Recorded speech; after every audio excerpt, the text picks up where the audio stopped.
I'm Gertie Mae, and today is my best friend Sunny's birthday. So I'm gonna make her a strawberry milkshake with sprinkles, her favorite. Let's get started. So I start by filling up a cup with the delicious strawberry milkshake. Then I move on to the next step, which is to add the sprinkles.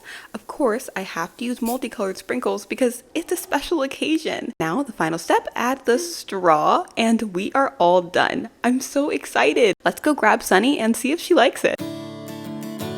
We are back, and this time I have the birthday girl herself, Sunny. Hi everyone. It's time for the moment of truth, the taste test. Let's see if she likes her delicious milkshake.